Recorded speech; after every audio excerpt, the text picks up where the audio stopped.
21थि भारतनां अन्थाइगोरा बड'सआ सना काप बुलुर बादायलायनाया दिनै नैथि सान।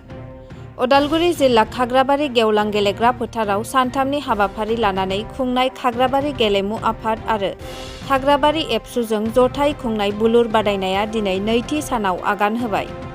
सानथामनि बुलुर गेलेनाय बादायलायनायाव आसाम पुलिस, दिल्ली रायजो, गुजरात बायदि बायदि रायजोनिफ्राय गेलेगिरिफोरा बाहागो लाफैगोन। दिनैनि गिबि गेलेजेननाय गुजरात इनकाम टेक्स आरो आसाम पुलिसनि गेजेराव जायो। बेनिनो दिनै अन्थाइगोरा बड'सानि मुंख्लं खाम्फायाव बिबार बावजेनो बिटिआरनि एमसिएलए पबित्र कुमार बर'। लोगोसे बुलुर बादायनायखौ बेखेवना होयो इएम दावबायसा बर'आ।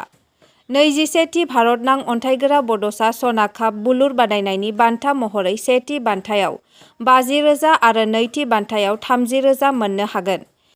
बे समाव एमसिएलए पबित्र कुमार बर'आ मा फोरमायखो फै जों नायनि। खुलुमबाय। गोजोन फुंबिलिनि बयनिबोसिम हामलायनाय बावहरनाय थाबाय।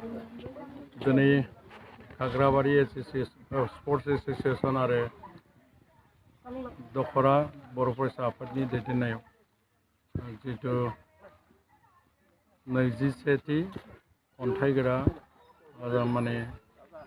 अन्थाइगोरा बड'सानि मुङै गल्डेन काप चेम्पियनशिप टुर्नामेन्ट बेनि नैथि हाबाफारि बादियै गिबि अन्थाइगोरानि पार्कखौ बेखेवजेननाय मानगोनां इएम बिथां आरो लोगोसे जोंनि गासै दैदेनगिरि बिथांमोना बेवहाय नुजाथिफैदों। बेयाव फैनानै जोबोद गोजोननाय मोनदों।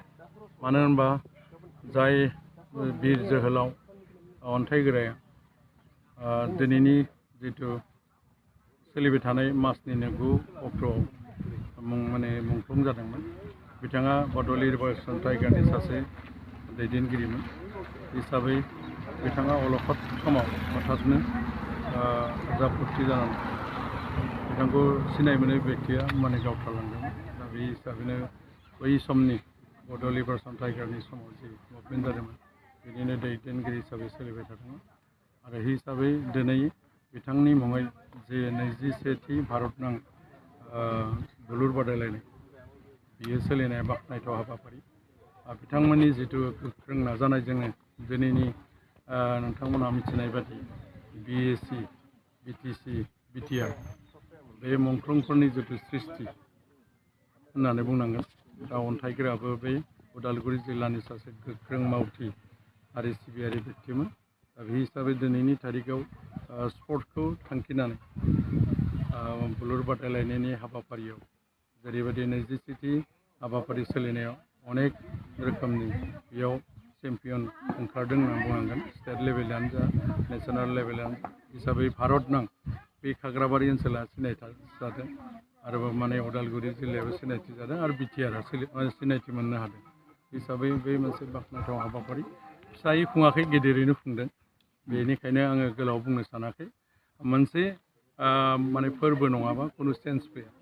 बेनिखायनो दिनै अन्थाइगोरानि बुलुर बादायलायनाय हाबाफारिखौ खालामदोंबाबो बेजों लोगोसे अनेक हाबाफारि लानाय जादों।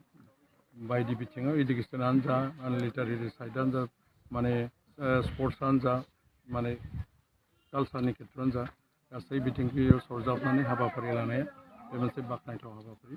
आं गोलाव बुंनो सानाखै। जिहेतु बयनिबोसिम अननाय सिबिनाय खुलुमनाय बावहरबाय। गोदान बोसोरनिबो फिन खेबसेबाव साबायखर बावनानै आंनि बुंनायखौ